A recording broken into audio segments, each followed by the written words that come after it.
Josh Hart has once again spoken out on New York Knicks free agents Isaiah Hartenstein and OG Anunoby, and we have to talk about this because obviously bringing them back is huge, and clearly the New York Knicks players agree. So what's up, guys? Welcome back to Knicks Digest. It's Chris here, and we're going to jump right into the video as we always do, because Josh Hart was recently in an interview where he spoke about the New York Knicks, where they're at as a team, and then got into OG Anunoby and Isaiah Hartenstein being free agents. And if you look, what he said was, we have the right foundation. It starts with Dolan. He loves it. Him to Leon and West to Tibbs. Then the players, all cut from the same cloth.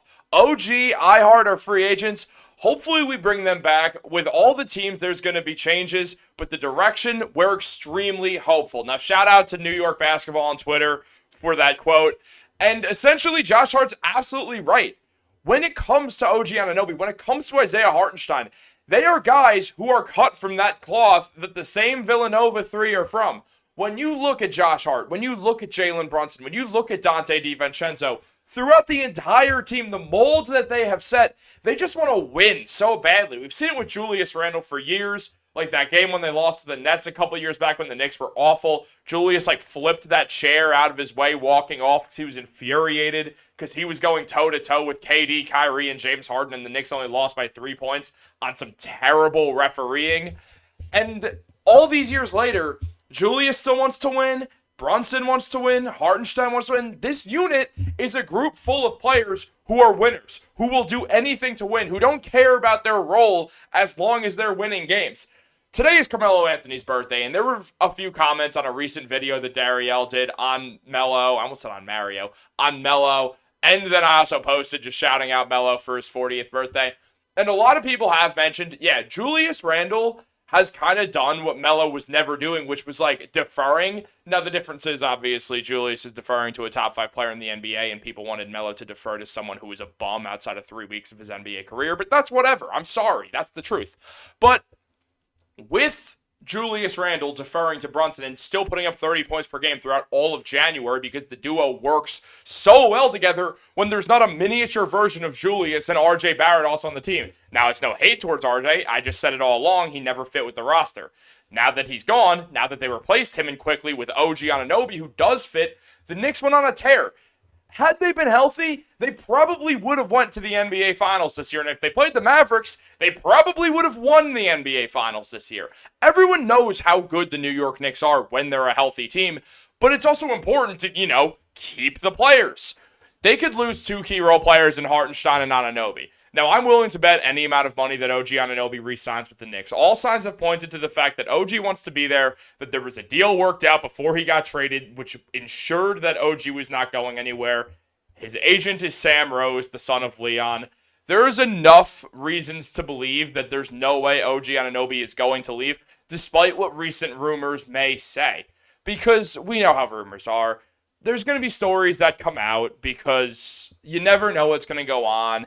And yeah, it wouldn't be shocking if OG met with the Philadelphia 76ers if they contact Sam Rose and are like, hey, we want to give OG Anunoby a max contract that has no clauses for his injuries. Because when you look at the Knicks, I posted about it a few days ago on an OG video. Ian Begley already talked about the fact that the Knicks are probably going to fill that contract with games played incentives so the Knicks don't just give OG a ton of money and then he never plays. Because OG has dealt with a bunch of injuries in his career. Now, is he fully some injury-prone player? Not exactly, because he always does play, but he misses a lot of games, and it's obviously problematic because when the Knicks need OG to win, and when they have OG, they're 22-6. So clearly, everything's better when OG's there.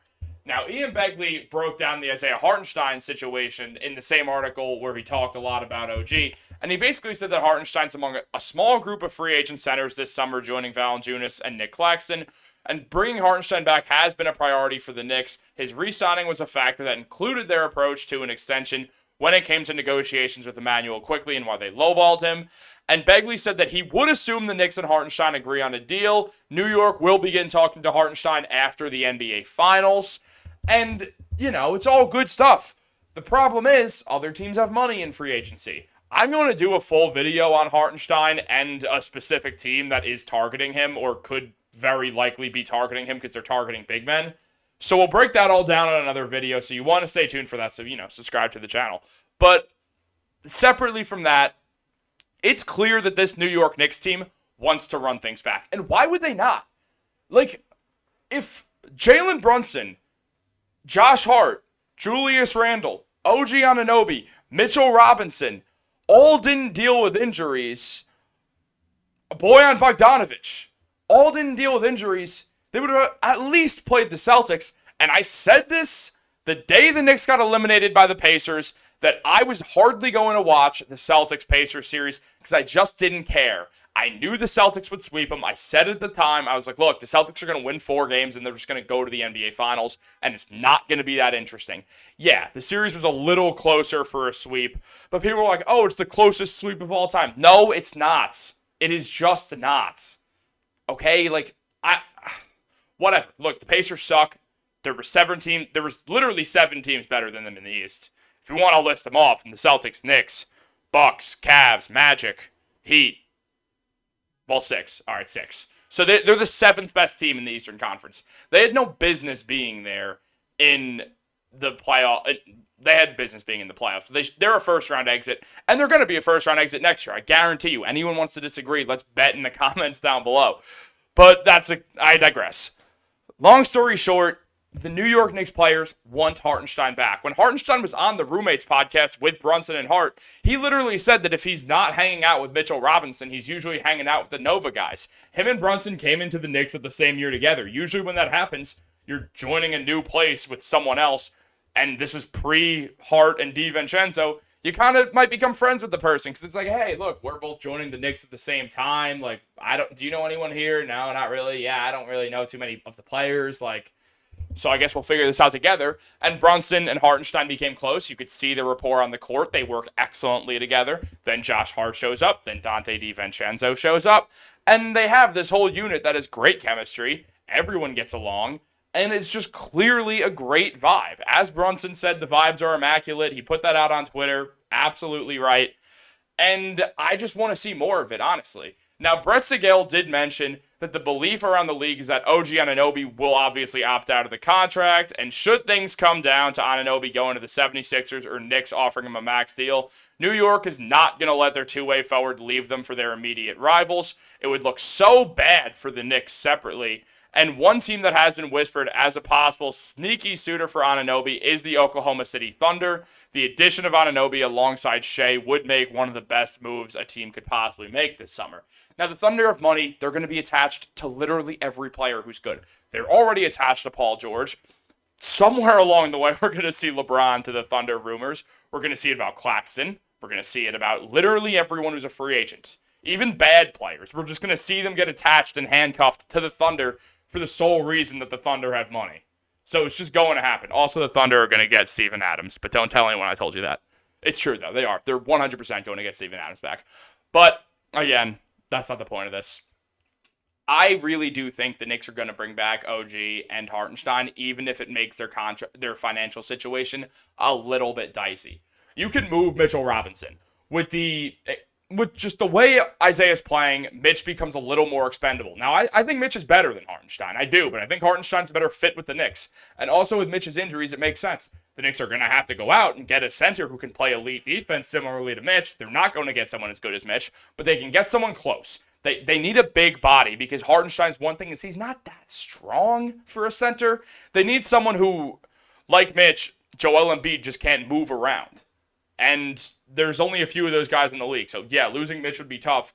But also, there's a world where no one offers Hartenstein even near that 4 years, $72.5 million that the Knicks can go. That's as high as the Knicks can go. There's a world no one offers them as near that. The Knicks can get away with, 4 years, $60 million, the exact contract they gave Mitchell Robinson, split their minutes exactly even, backload Hartenstein's contract, so you have one guy being front-loaded, the other being backloaded. Your money looks fine because Mitch is on a front-loaded contract. He's already made over half his money. The next 2 years, they depreciate in value, so the money goes down from, I think $14 million to $13 or $12.5 million, something like that. So you go the other way around. The money works pretty well for Mitch and Hartenstein to each play 24 minutes a game for the foreseeable future and just have a great center tandem. Not too many teams have that. So I would be interested in them doing that. I think the Knicks have to bring them back. OG's coming back. I'm not even worried about that. I'm way more worried about Hartenstein than OG. OG's going to stay with the Knicks, 100%. But guys, let me know your thoughts down below. Also, let me know on the new format down below, and let's just take a look at some stats real quick. What do you think? Is this guy worth 4 years, $72.5 million, as long as the Knicks can keep the squad around at 8 points, 8 rebounds per game, putting up 2.5 assists, doing his thing, 64% from the field, way above league average, and then OG Anunoby putting up 15 points and 4 rebounds while being some of the most elite defense in the league, shooting 38% from 3 and almost 50 from the field, shooting 46% on corner threes, and just being an off-ball magnet, which not with 96% of his threes being assisted, and he's shooting almost half his shots from the three-point range. Let me know on the new format, guys. I want to know your thoughts down below on all this stuff, too. Have a great day. Go Knicks. Subscribe.